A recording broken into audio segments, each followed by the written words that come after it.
Hello, everyone, and thank you so much for joining us this afternoon to discuss what we feel is a very exciting topic, which is cross-border payments and defining a cross-border payment strategy. Your host today here is Redbridge, along with Travelopia, will be joining us to provide as is to their experience in the field and actually practicing this. So without much further ado, let's get into the webinar. Hopefully everyone is feeling good, wide awake, doesn't have any leftover Thanksgiving lull going on, and hopefully you'll find this quite exciting. So the person speaking is I am Dan Carter. I lead up our U.S. products for card payments. I joined Redbridge here a little bit over 2 years ago, but have spent about 9 years working in the payments industry. A lot of that has been on the consulting side, but I've also worked for a boutique payment processor. So that has given me a really great insight as to kind of both sides of the playing field of what merchants expect and what can actually be delivered on both sides. I am both a certified treasury professional and a certified payments professional. So now I will introduce my colleague Manon Balette-pape. She is our global product head. Manon, do you want to step on and say a few words about yourself? Yes, thank you so much, Dan. So indeed, I'm leading the coordination of the global payment card solution in Redbridge. I joined the company in 2007, and I was before a corporate relationship manager for a big French bank here in France. Of course, over the last years, I've been involved in many European and international projects on payment cards, assisting our clients with optimizing, streamlining, and future-proofing all the payment supply chain and strategy. So I hope what we're going to share with you today will fit your needs. Excellent. Thank you so much, Manon. And then also we have our absolute special guest, Lynne Macdonald, who is the Assistant Treasurer at Travelopia. Lynne, do you want to step on and say a few words about yourself? Good evening, everybody. I'm phoning from the UK here, so it is quite late. But yes, I am still wide awake. I've been working for Travelopia for nearly 2 years and joined really at the beginning of our project to change our banking and card acquiring. And as it says on my bio, I've got 30 years experience in banking and business, finance and treasury functions. I started out being a bank teller and moved through international and know an awful lot about sort of cross-border payments, etc. So thank you for being here today. Yes, and thank you so much, Lynne. I think Thank you. Yeah, we can't thank you enough for joining so late here in the UK. I very much appreciate it. So moving right along, we just want to give a quick overview of who Redbridge is. So we are a debt and treasury advisory group. We advise in several different areas, splitting them into 3 main sections: our treasury advisory, our analytics, which is our software division, and debt advisory. So we're able to assist our clients with a myriad of issues or obstacles that they are experiencing all around the world. But this webinar is not about us. It is about figuring out exactly how to define a cross-border payment strategy. And so in order to do that, I think it's important for us to really discuss what some of the differences between, local and cross-border acquiring are, give you some good definitions. I think one thing that's very challenging in this space is you work with people who are in the space 24/7. We use a lot of jargon. It can be very difficult to understand exactly what we're talking about when we are talking about something. So let's dive right in. So why is it even critical to have a cross-border payment strategy? So one of the reasons why a cross-border payment strategy, especially in 2019, fast about to be 2020, is so critically important is because there are a lot of coming of age markets around the world.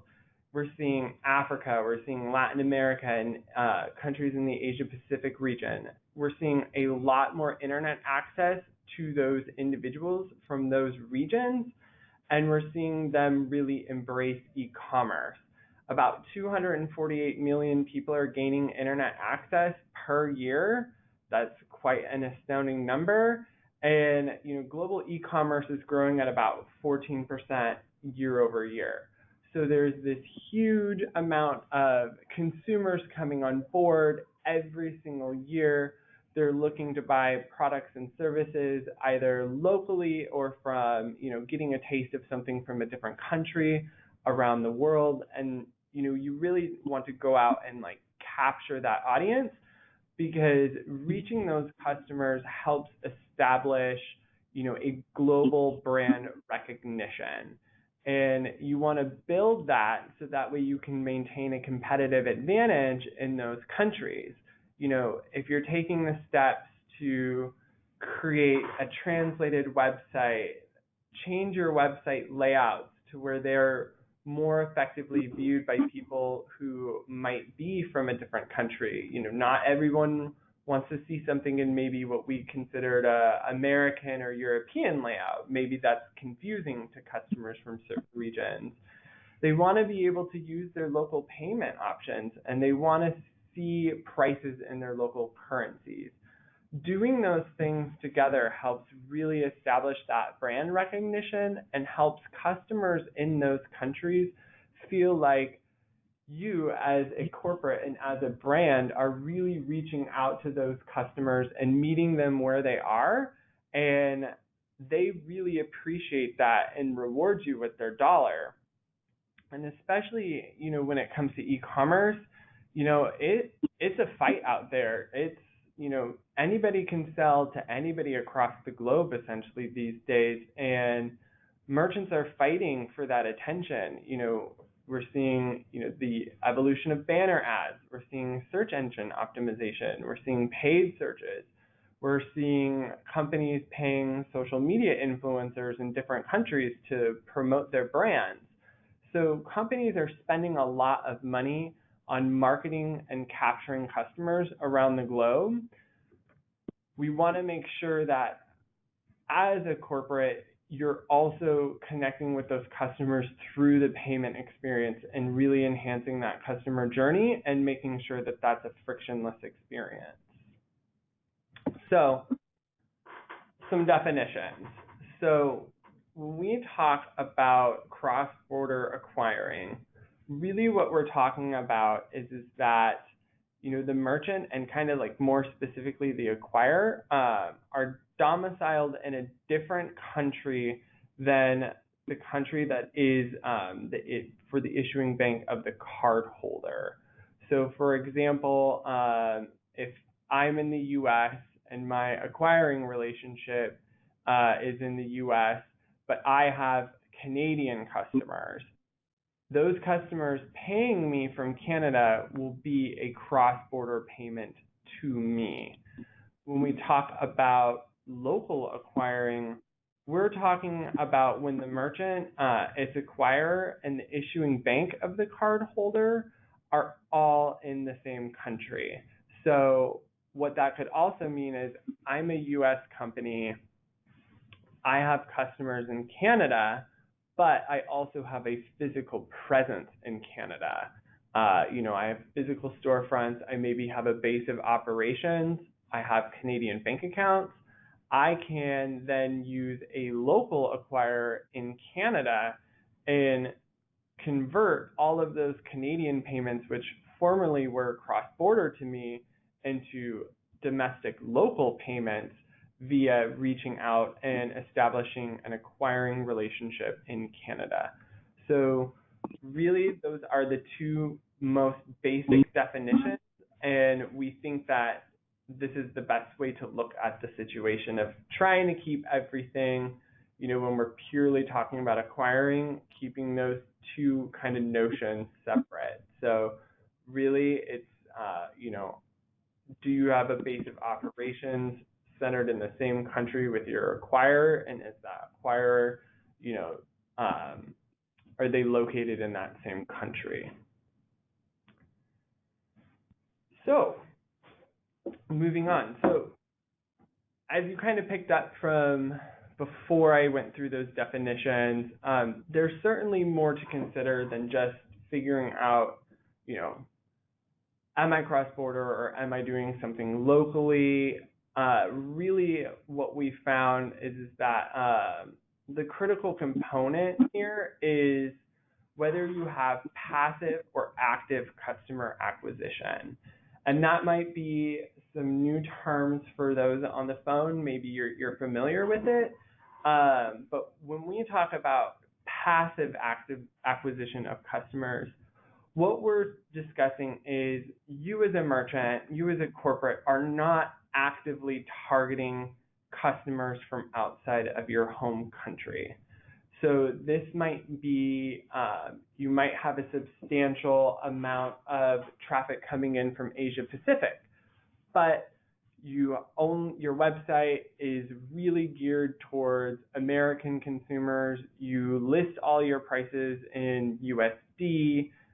You don't translate any of your pages, and maybe you have some limited shipping options. So from an international fulfillment perspective, you're not really looking and seeing where those customers are. You're kind of leaving it to the customers to find a way to get your product. And really what you're doing in this type of passive acquisition state is you're really putting a huge amount of onus on those consumers.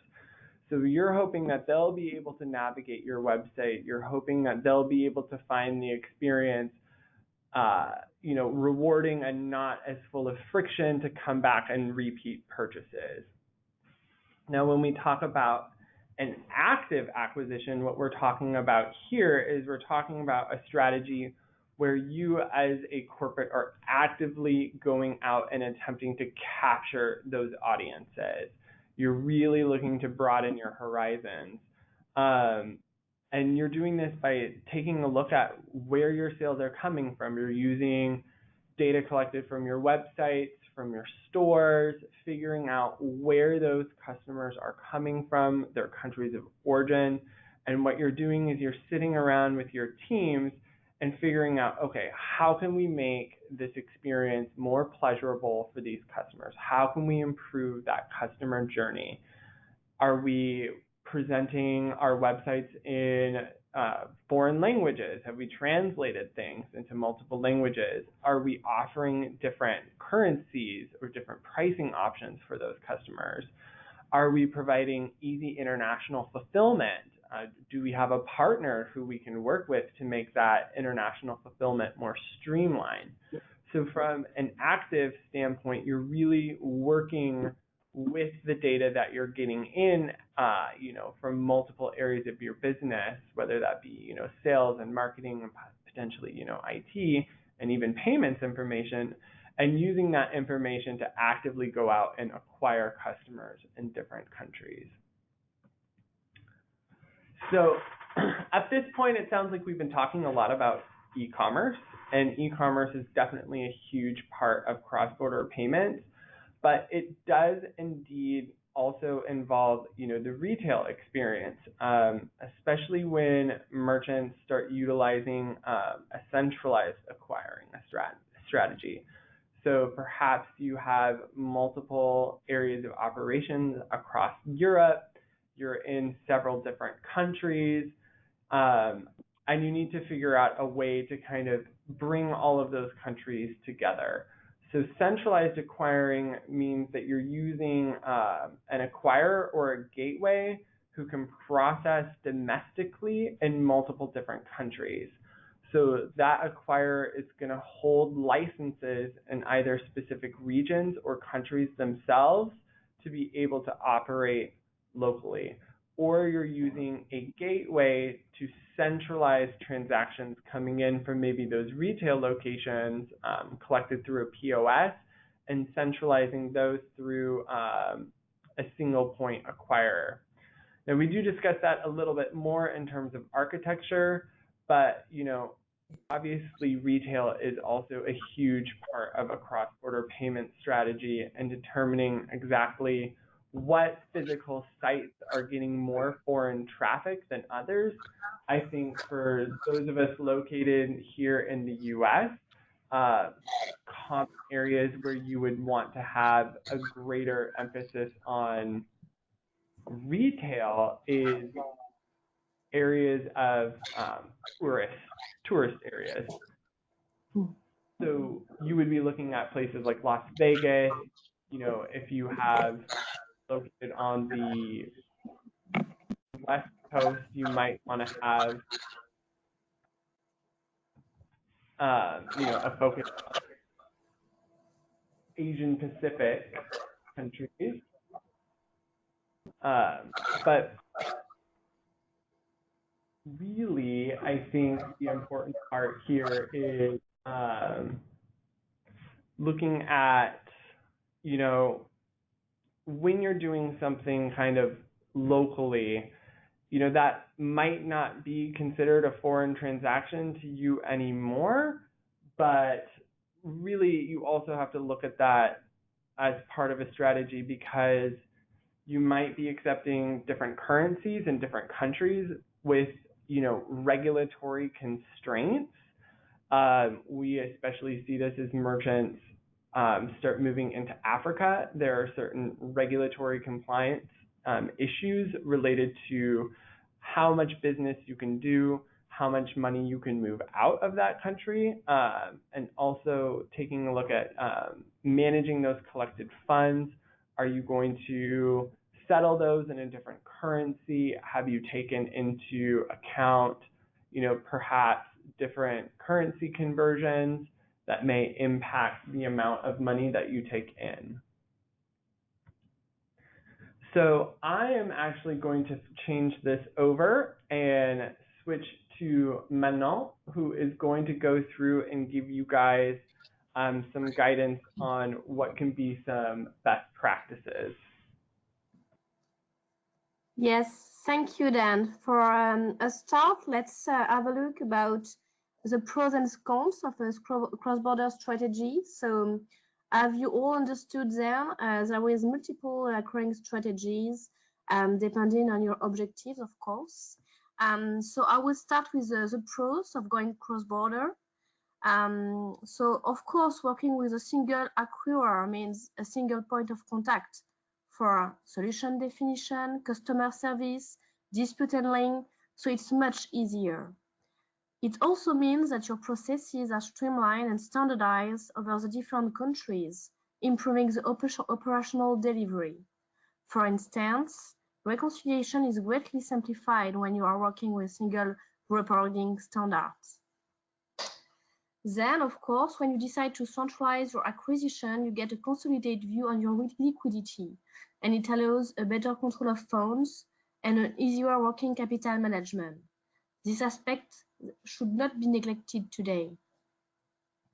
I can also add the potential economies on the market side, of course, on one end, because combining all the volumes over multiple countries can help you to better negotiate your fees. But also on the implementation cost, on the other hand, because you've got a single provider to connect, so it's usually less expensive. So if you look at the cons, there is also multiple arguments that can drive you to keep your acquiring local. For instance, even if the payment area has been standardized recently, it still exists some strong local requirements. Dan mentioned some earlier, but you have like the national regulations, tax laws, local currency settlement. All those are usually better managed by the local acquirer because those guys have a better understanding of these constraints. But It's also true about the ability to propose local scheme cards. You know that, like, for instance, in Europe, you have so many local scheme cards, Carte Bleue in France, Bancomat, Bancontact, and to be able to process these local cards means having like a local providers. Usually, when you have also local providers, you can improve your payment acceptance rates because the local provider use a local network, and it really improves the rate. But then it depends on the amount of payment you accept, and we'll go back to that in further steps. And last but not least, having a local acquirer implies also have a better scheme fees rate. And we will see also with Dan a bit later what are the different components of the merchant scheme fees that can be charged to you. But usually, once again, when you have a local provider, these kind of fees are very low. So it could be very interesting for you. So then, if you agree, we'll go to slide 13 to just have a global view of the best practices, the 5 best practices we think you should consider when trying to go global. So the first step, of course, is to set up a proper project management. The second one is to define the best architecture for your payment acceptance.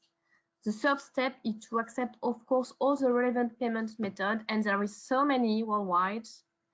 The fourth one is to select the right partner because every PSP are not able to provide you the right services. And the last one, and not the least, once again, is to optimize the payment card related fees. But let's go in more detail on the next slide, because as you may all know, thinking global implies the coordination of many stakeholders with different goals.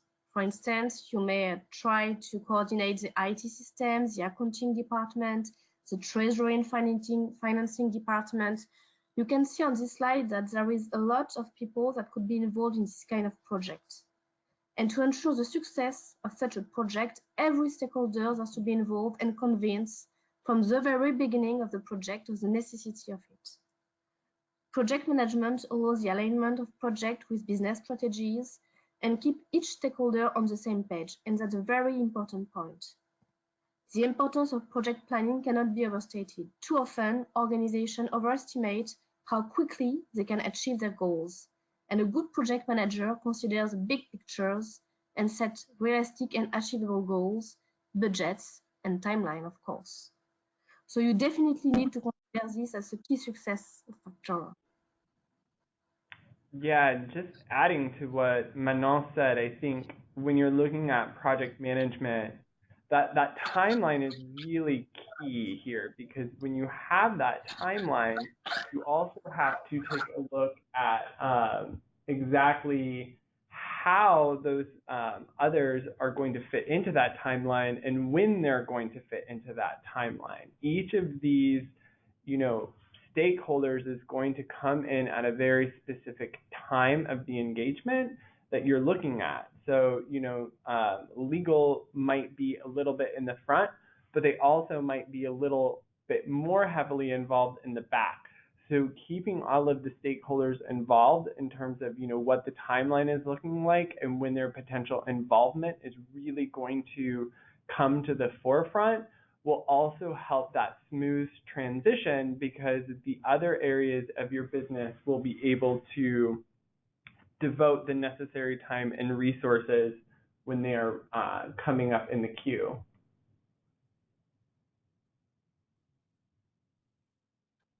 All right, Manon, back to you. Yes, thank you, Dan. So moving on the next slide about the architecture. So before you embark on your international journey, you should definitely take a step back and re-examine the payment process and how it really works in order to define the best architecture for your business. So, for instance, where is your business located? In which regions? Which countries? Which sales channel are you using? What is your average ticket? There is so many questions you need to consider before trying to build the proper architecture. So we try to represent on this slide the different extreme organization. So you have like on the left-hand side, a very decentralized one with a lot of acquirers depending on each merchant and each country. And on the opposite, on the right-hand side, you like the best, the most optimized architecture, very centralized. So each point of interaction, so the merchants, gets to one gateway, one sole gateway that will then redirect the transaction to one acquirer. So once again, there is not a single answer, there is a multiple answer, and you can have a mix of those depending on your needs and constraints. So you have to consider all the different topics in order to have the best mix for your business. I don't know, Dan, if you have something to add on that one too.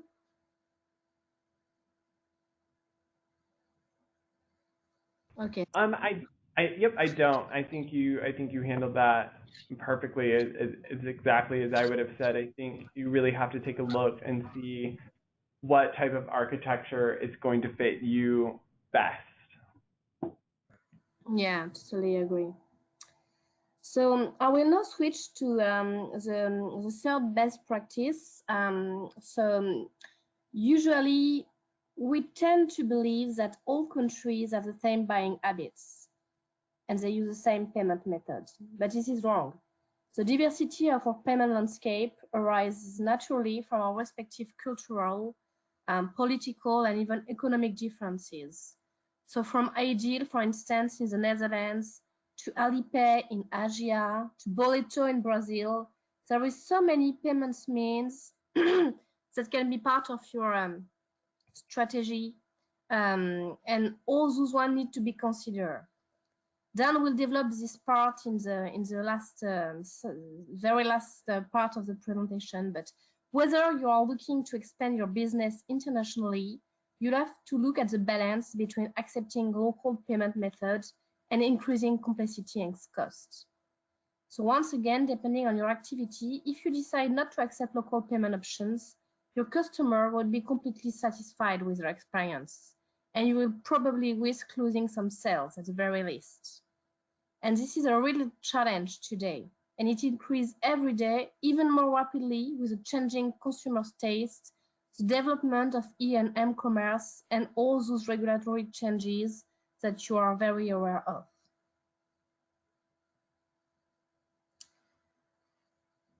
The fourth step, and this is a very important one, is to having to select the right partners. Indeed, if you're thinking of taking once again your business global and cross-border, you might be wondering if your payment provider, your current payment provider, is up to task. There are so many players, and you can see some big names on this slide that can try to support you within your different development, but not everyone is able to processing either cross-border or local payments efficiently depending on your strategy. Every player presents its pros and cons. So therefore, we truly believe here in Redbridge that you definitely need to put each of them through a competitive process to select the right one, depending on your needs and constraints. An unbiased and competitive process is paramount. Yeah, definitely agree with you there. I think what we generally see here is that it's really important to put a rigorous qualitative aspect into any type of tender that you are issuing out, and really ask each acquirer challenging questions, make sure that they're responding to those questions in writing, so that way you can make sure that should you need to reference back at any point within the tender, you can kind of hold all of the participants in the tender, you can hold their feet to the fire and say, we asked this specific question for this specific reason, you provided this response, we expect you to be able to deliver on said response. And I think that's just so critical, because there's so many times that, we're at conferences and we're discussing with other corporates about how they got a certain path down the line and the answers had changed a little bit. And they didn't have any real basis to kind of go back and say, okay, well, you specifically answered in this manner, which, you know, moved you forward.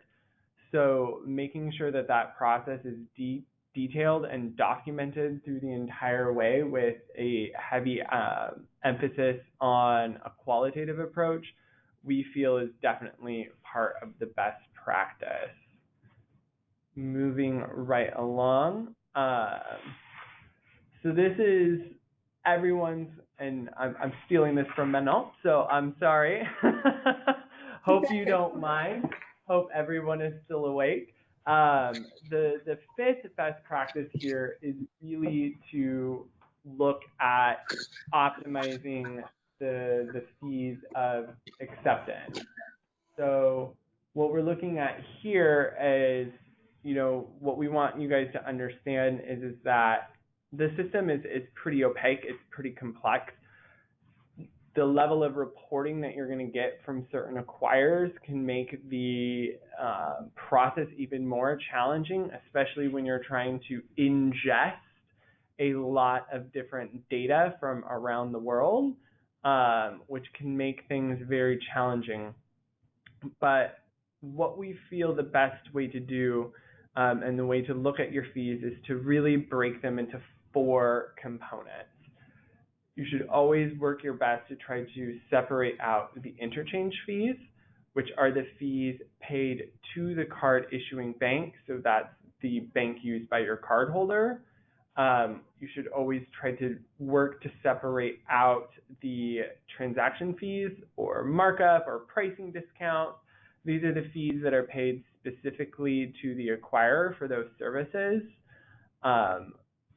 Also, the third fee type to separate out is the card network. If you're from the US, we generally call them card network. If you're not from the US, kind of like the metric system, everyone calls them scheme fees. So you want to try to separate those out as well. And then, of course, you want to look for any type of, you know, and those card network fees, those scheme fees, those go to the global brands or the local schemes of those countries. So those are going out. And then you also want to just look for any type of supplemental or miscellaneous fees and challenge those. You know, I'm getting a gateway fee on all of my locations, but maybe not all of those use a gateway, or maybe you can take a look at getting that economy of scale that Manon talked about earlier, saying, okay, if we have, say, maybe 60 locations using a virtual terminal, why am I paying the highest price for a virtual terminal? Is there a way that we can condense this into a, you know, more compact agreement in which, you know, maybe one location pays a fee for all of them? But you definitely want to question all those different fee categories and figure out exactly where you land in terms of that cost of acceptance. And I think the challenging thing that we often see is in the US, Canada, often in the UK, a little bit in Europe, is that a lot of these fee types are broken out. But once you kind of go further across the globe, you start to see acquirers kind of pulling everything maybe back into like one singular rate, or they're maybe combining their transaction fees and their markup. Not to pick on Australia. I think it's a lovely country. I'd love to go there sometime, but a lot of times in Australia, those can be combined, and it can be challenging to figure out, okay, what am I really paying for here? And when you embark on an exercise like this, it's a perfect opportunity to really separate those fees back out, or at least get a solid understanding of what exactly you're paying in terms of interchange, in terms of markup, in terms of card scheme fees. Because again, there is a tendency to try to bunch as many of those together as possible to try and make it challenging for you to figure out exactly what you're paying. And just to give you like a quick example here, we did a little breakdown of, the US and Europe. Um, so again, we're looking at like the interchange, the scheme, and the transaction markup. Um, you know, I think really what we see differently, especially in Europe, it has a very, I would say, pro cross-border attitude, where in the US it's not so much a pro attitude. And I think where you see that is you see that definitely in the way that the US has significantly higher additional international assessments for merchants, especially when you're looking at employing something like dynamic currency conversion, or this newer product that we're seeing emerge called dynamic pricing. You're going to be paying often double what would be the traditional international fees in those cases, whereas Europe just passed regulations saying everything is going to be the same. We're going to keep these fees low. We're also going to take a look at those international fees and bringing them back down to our other regulated fees. So you can really see how those different regions differ in terms of their appetite for cross-border payments. And that should play into your strategy of saying, okay, if we can, and we have a base of operations, say in Europe, instead of having all of those payments come back to the US, and maybe you do have, a German-facing website, or a Spanish-facing website, or a French-facing website, but at the end of the day, those payments come back to the US, and those customers aren't aware of that. For one, that might make your customers a little concerned as to the types of payments or the experience that they see and feel might make them think that those payments aren't cross-border. But also, are you shortchanging yourself? Could you potentially take advantage of local acquiring rates in those countries and lower your overall cost of acceptance because you're cutting out a significant amount of those scheme fees? And also, I think one thing that I see a lot, and as an advocate in the space, I don't like to see, is when an acquirer places an additional markup on international transactions. I don't really think that's as founded, and usually it can be just a good way to get some extra fees there, but definitely take a look at that. I think it's somewhere where they can have some influence, and you just want to make sure that you're paying what you need to be paying. So I could go on forever on this topic. Manon, do you have anything else to add? Yes, that's so right. I'm totally aligned with what you've said, but maybe just another thing that should be considered is that we really recommend like to have the split of those different fees, of course, to have a better control, but also because in some countries, in some regions, you can have some regulation. And if you do not have like a split price, you cannot benefit totally from those regulations. So when the interchange fees decrease, or when the card scheme or network fees decrease, you won't benefit from this decrease, and you will be at some point stuck with your provider. So it's really important like to have a transparent billing model, even if it may seem a bit complex at the very beginning, but at the end, for sure, all retailers will win on that. Excellent, thank you. So now we just want to do a quick discussion on local payment methods and emerging technologies. So a local payment method is really one that exists outside of the global brands being Visa, MasterCard, Discover Diners, kind of the same, American Express. And they're often unique to a specific country or group of countries. And usually these local payment methods work by facilitating either like a direct payment, direct bank transfer, or there's some type of version of stored value. And these are very important because these are the types of payment methods that your customers are using on a daily basis. So they're more familiar with these payment methods. And when you combine these local payment methods into your process, generally what the data shows is that your acceptance rates increase, you have less shopping cart abandonment issues, and the customers feel safer transacting in those. So again, those customers are feeling safer. And then the added benefit is often local payment methods are generally cheaper to accept than the global payment networks.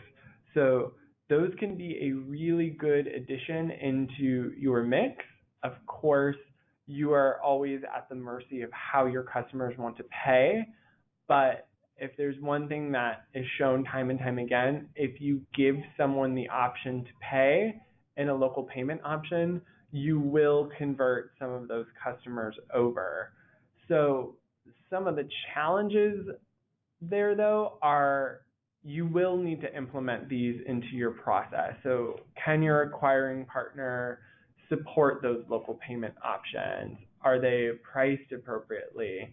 So that can be a challenge. Also figuring out, as Manon said earlier when we were looking at the types of payment methods across the world, what payment methods are used in which countries and for what types of purchases. So it may be more likely, say in Brazil, to have, higher usage of local payment methods for certain types of purchases, where maybe just across over in, say, Argentina or Chile, you have a completely different attitude towards local payment methods for that same type of, asset class or goods. So you want to take a look at that, and you want to be able to support the right mix. If you have the time and resources, you can support more, but it's always good to try to look and see, okay, how can we figure out what are the top maybe 3 or 4 local payment methods for that region or for that country, and let's focus on those first and see where it goes, because the challenge is you're going to have to integrate and support those payments into your platform and figure out exactly, how the settlements are going to work for these, how we're going to support from an e-commerce perspective or from a retail perspective. So you really need to take a look at that. But there is definitely an added benefit towards incorporating those local payment methods. And with everything all today, technology is just always going to play a critical, pivotal role in payments, especially when it comes to authorization management. I think one thing that you see a lot with cross-border payments is, depending on where your acquirer is domiciled, depending on where your customer is domiciled, you may have authorization rates that are not kind of on par to where they should be in the high 90 percentile. So you may need to employ, a gateway or different technology partners to support that payments process end to end. So we took the time here to list just a few of the, emerging technologies. Some have been around, some are really breaking through, that can help support you in cross-border payments. So we talked about authorization routing. Is your gateway providing you different statistics on authorizations stemming from customers from certain areas using bins? Are you able to use that gateway to maybe route around and maybe switch to maybe a different acquiring partner you have in your deck that can increase those acceptance rates? Are you looking at international fulfillment? Do you have someone who can reach customers who has expertise in, shipping regulations and compliance, who can get your products out through customs to those customers? We're seeing a lot of, development in the dynamic currency conversion and, once thought to be really only restricted to retail is really coming forward with, dynamic pricing on the e-commerce front. So are you able to kind of implement that aspect and capture some of that foreign exchange revenue through the use of dynamic pricing? So a lot of different technology out there that can be employed, and certainly more than enough to fill this bubble all the way full. But we just wanted to give you an idea that those technology partners are out there. They do take some vetting, but employing them can be a great way to create a very seamless, frictionless customer journey, and really help solidify that end-to-end payment strategy. Manon, did you want to add anything? No, Dan, I think you cover everything.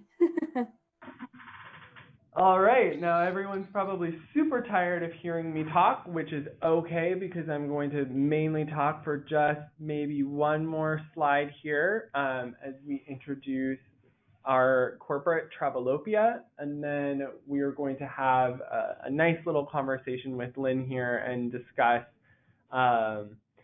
their experiences as they went through a similar process that maybe some of you are thinking of doing. So Travelopia, they are one of the largest global specialist travel groups. They operate in 50 countries, offer 70 destinations, basically on every single continent. They started off with a fairly decentralized acquiring approach using multiple different acquirers across different countries.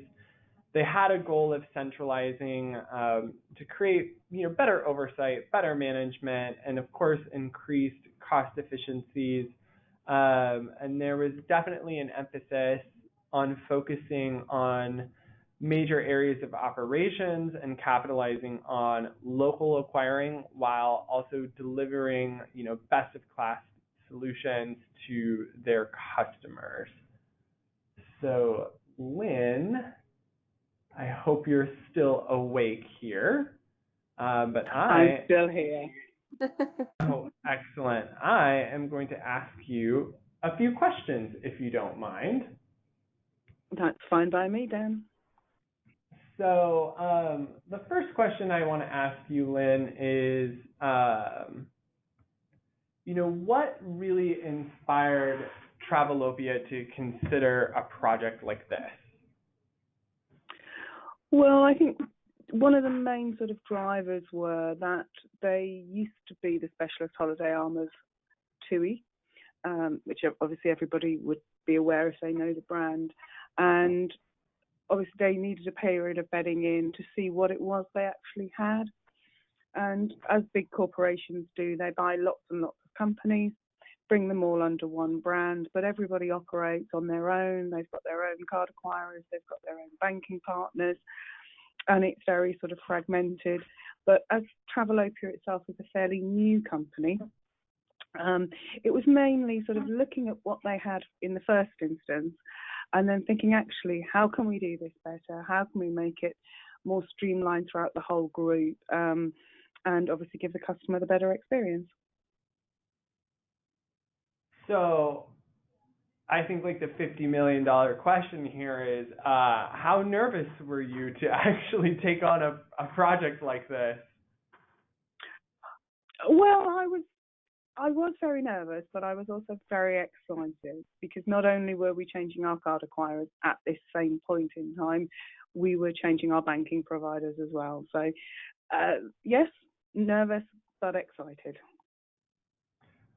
So, at the beginning of the project and, taking a look at how the framework was coming together, what do you feel were maybe some of the biggest, fears that you had? I think, there's a lot to be said about, embarking on a project like this and jumping into the unknown. One of my biggest fears, apart from KYC, which I think is everybody's biggest fear these days, was the card acquiring side, insofar as personally my experience was fairly limited.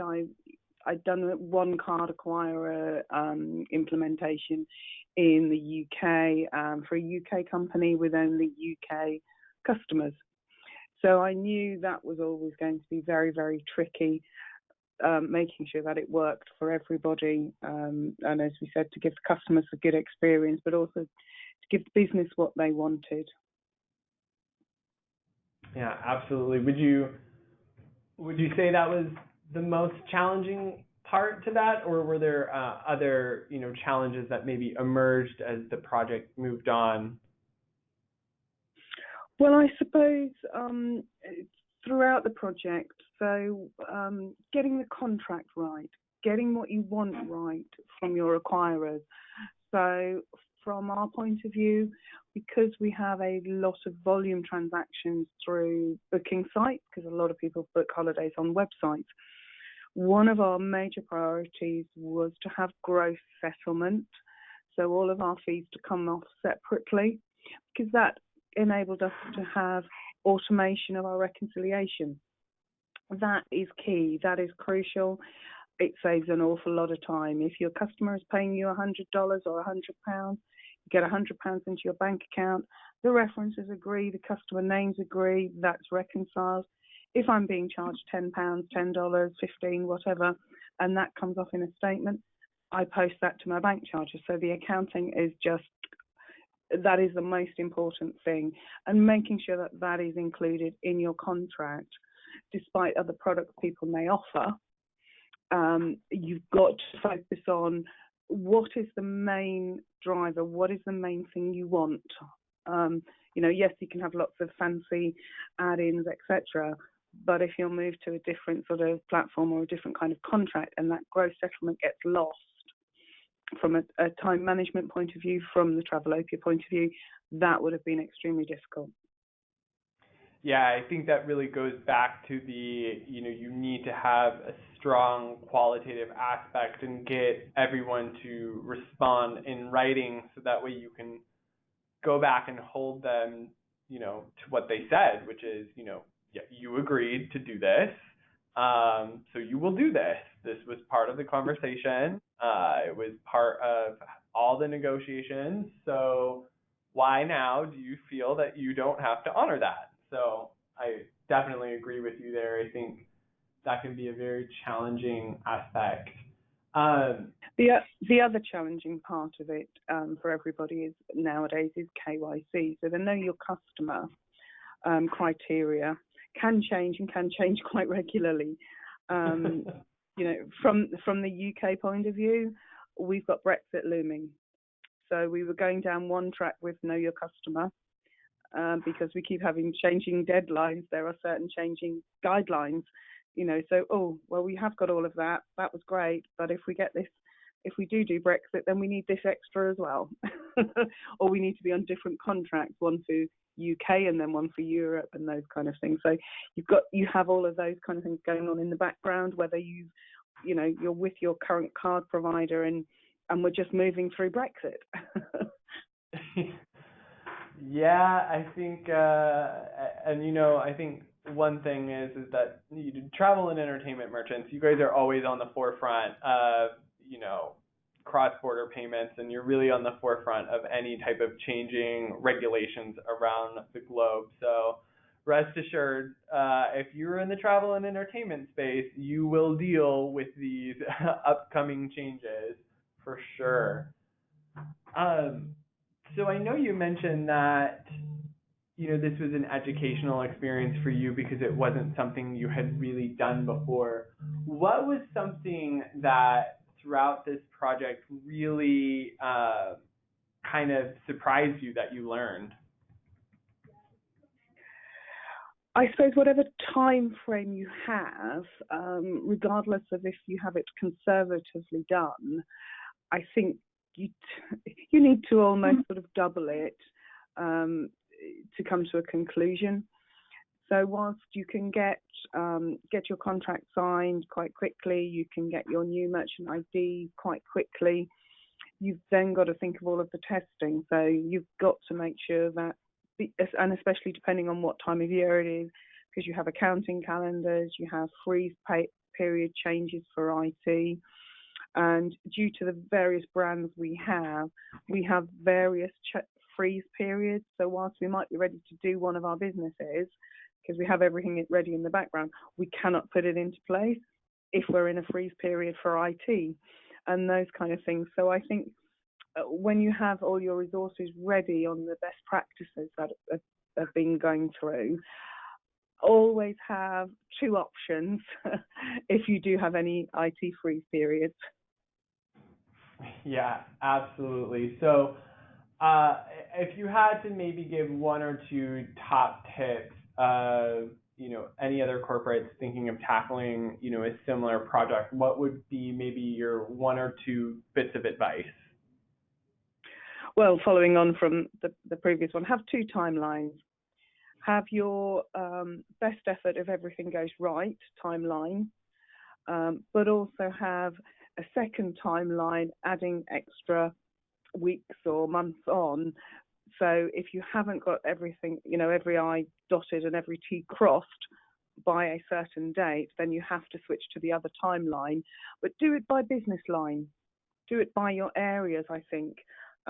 We tried to do a bit of a big bang approach and then obviously had to resort to phasing. So maybe look at the phasing first of all, look at your quick kills. What can you switch over quite quickly, quite easily, without too much business impact? See it all working, be happy with all your reporting, then switch on your next sort of line of business. That's something that I think would be a good way of implementing it. It doesn't stop you preparing all of your paperwork for everybody and getting all of that done, but in terms of getting your transactions flowing, take it on a slower phased approach. Yeah, absolutely. So I guess the other $50 million question here is, at the end of the day, do you feel like it was worth it? There are still some things that we're working on with our implementation, but that's mainly because we have decided to add other products or whatever. So I think there are some things that work very quickly and very well. And I think once we're all finalised and we have our proper hierarchy reporting for the whole group, I think we will be very satisfied. Excellent. So last question I have here for you before we kind of open it up to a Q&A session with the time that we have remaining here is, if given the option of completing this project by yourself or, employing some sort of help, what would you choose? I think sort of my experience is slightly different, and because, as I said, I was changing banking partners as well across the globe. So I think I would have had somebody in to do the card acquiring side for me whilst I did the banking side, given where my experience lies. So, and potentially an additional resource as well, depending on how much you've got to change. Yeah, absolutely. I think that goes back to, that step one and the best practices is look at the team that you have, what resources can you allocate, and how can you take a look at, that timeline, that first timeline and maybe that second timeline, and how you allocate, your own resources across your organization. Well, Lynne, that was the last question I had for you. Always a pleasure speaking with you, and hopefully we haven't kept you up too late.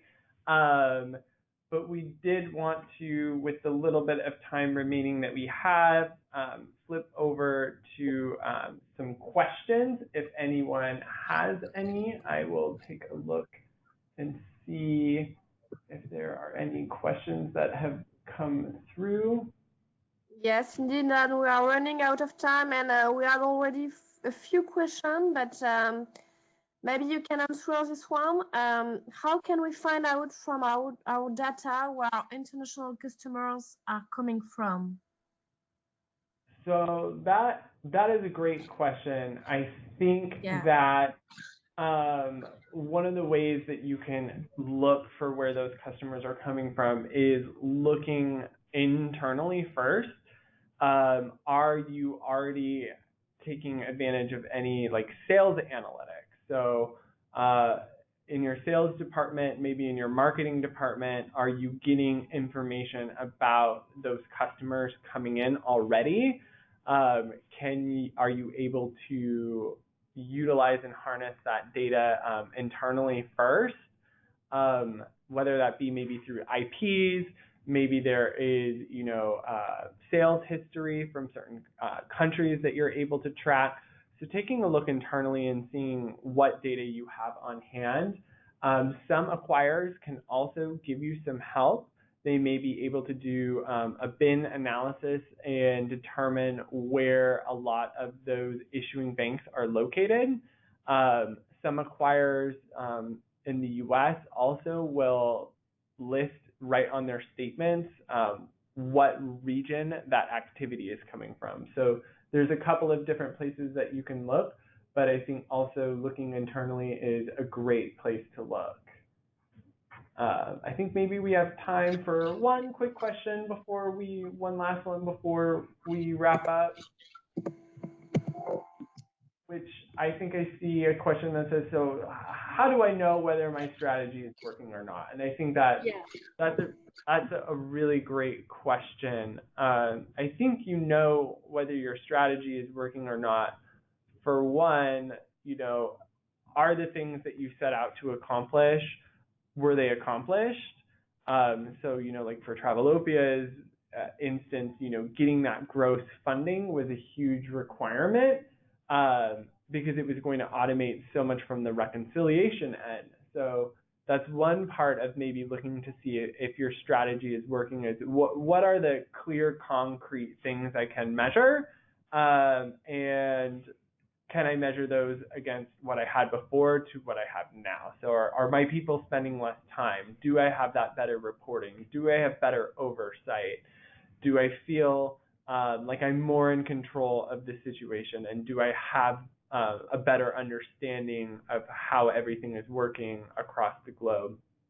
I think the other side of that is kind of a qualitative aspect, which is how are my customers responding? Am I having increased sales? Am I seeing customers utilizing the payment options that I have? Am I collecting feedback of any kind? And kind of try to pull in some of that qualitative information. So again, that might be something that you have to turn internally to try to get. But I think customers are generally willing to provide feedback. I know, personal anecdote. I don't want to reveal, I'm too old to be buying things on Instagram, but still young enough to be convinced to buy things off of Instagram. And, I went through a process, and little did I know, I had no idea that my card was going to be authorized outside of the US, which of course got flagged by my bank. There was no indication on the website that they were going to do that. And also my order was fulfilled directly from China, which I, again, had no idea how that was going to happen. So when I got an email saying, hey, can you give me back feedback on your recent purchasing experience? Payments professional me went in and provided a certain high level of feedback for that merchant about, you need to present your website in a certain manner. You need to let your customers know that their purchases are going to be fulfilled directly from China. There's nothing wrong with that. It's just I wanted the expectation of, okay, if it is going to be fulfilled from China, I'm going to have to wait. I'm an American. I want everything now. So it was just, that's how you can tell if something is working, is taking a look and seeing if your concrete things that you were looking for have been solved, and then what is that customer feedback saying? And I think we are way over time, but you do have handouts here in the GoToMeeting doc that you are able to download that does contain information for both myself and Manon. You have our direct emails in there. So if we didn't get to your question today, please feel free to reach out to us, and we'd be happy to answer some of the questions that you have. Also, you should be receiving, for those interested in CTP credit and stayed on for this webinar, you should be receiving an email that releases that CTP credit form to you. If you do not receive that, please let us know. And then finally, we do just want to let those who did attend today know that a quick survey will be launched, looking to get some feedback and insight from you, our attendees, on how well we performed today and what you would like to see from us in the future. So with that, we thank you all so very much, and we hope to see you again in the future.